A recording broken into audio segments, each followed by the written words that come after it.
Hello बच्चों, let's read this question. So the question says, certain group of weavers were in better position than others to survive the competition with mill industries. यहाँ पे हमसे पूछा गया है कि कुछ group of viewers mill industry के कंपटीशन को सरवाइव कर पाते हैं कंपेयर टू अदर्स. इसको एक्सप्लेन कीजिए. Let's see the key concept is condition of viewers in India. India में वीवर्स एक मेजर ग्रुप होता है और अलग अलग वीवर्स अलग अलग कंडीशंस में देखने को मिलते हैं. Specially after coming of East India Company weavers की कंडीशन बहुत ज़्यादा इम्पैक्ट होती है. Let's see the answer. First is producer of coarse cloth. Among the weavers, some produced coarse cloth while others wove finer varieties. The coarser cloth was bought by poor and its demand fluctuated violently.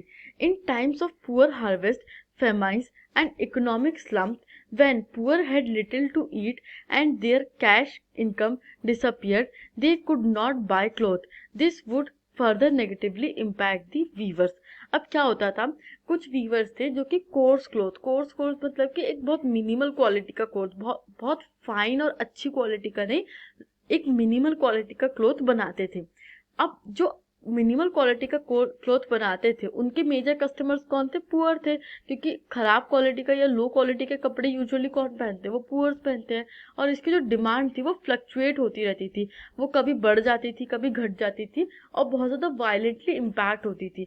इसके जो major factors थे जैसे poor harvest, famines या economic slump, ऐसी कोई भी condition होती थी जिससे कि पुअर की जो कैश इनकम है उस पर इम्पैक्ट पड़ता था, तो कोर्स क्लोथ की डिमांड पे भी बहुत डीप इम्पैक्ट पड़ता था और इस वजह से ये फर्दर नेगेटिवली इम्पैक्ट करता था वीवर्स को और उनके प्रोडक्शन को. Second point is producers of finer variety. The producers of finer variety of cloth were in better position because the demand for the finer variety brought by the well-to-do and rich was stable. The rich could buy these even when the poor starved.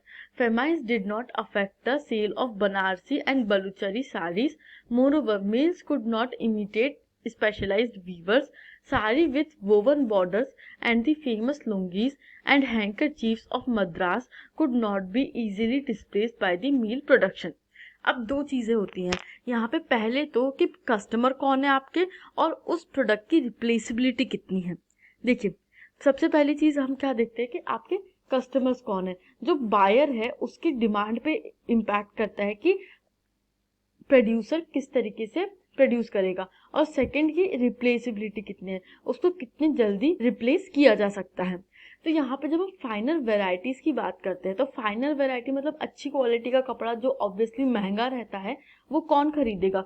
वो rich to do, well to do, मतलब जो अच्छी families हैं, rich families हैं, वो खरीदती थी और इसकी डिमांड स्टेबल रहती थी. मतलब ड्यू टू इकोनॉमिक स्लम्प या किसी और रीज़न से भी इसकी डिमांड पे बहुत ज़्यादा इम्पैक्ट नहीं पड़ता था. तो जो प्रोड्यूसर्स थे फाइनर वैरायटी के, वो स्टेबल कंडीशन में रहते थे. और सेकंड चीज़, इसको रिप्लेस नहीं किया जा सकता था. जो मिल प्रोडक्शन था वो कोर्स क्लॉथ को तो रिप्लेस कर सकता था क्योंकि वो बहुत यूनिक नहीं था, बहुत जेनरिक टाइप की चीज़ें थी. बट जब फेमस लुंगीज और क्राफ्टेड बॉर्डर्स, वोवन बॉर्डर्स और हैंकरचीफ्स बनाए जाते थे, इनको नहीं रिप्लेस किया जा सकता था क्योंकि ये स्पेशलाइज्ड वीविंग थी और स्पेशलाइज्ड वीविंग की अलग ही डिमांड रहती है, वो यूनिक रहती है. तो इस तरीके से हम देखते हैं कि दो ग्रुप्स ऑफ वीवर्स थे जिनका अलग अलग इकोनॉमिक बैकग्राउंड था और एक ग्रुप ऑफ वीवर को बहुत डीप इम्पैक्ट पड़ता था due to economic slump etcetera और दूसरे ग्रुप ऑफ वीवर्स को इतना ज़्यादा इम्पैक्ट नहीं पड़ता था. I hope you understood this question. Thank you and best of luck.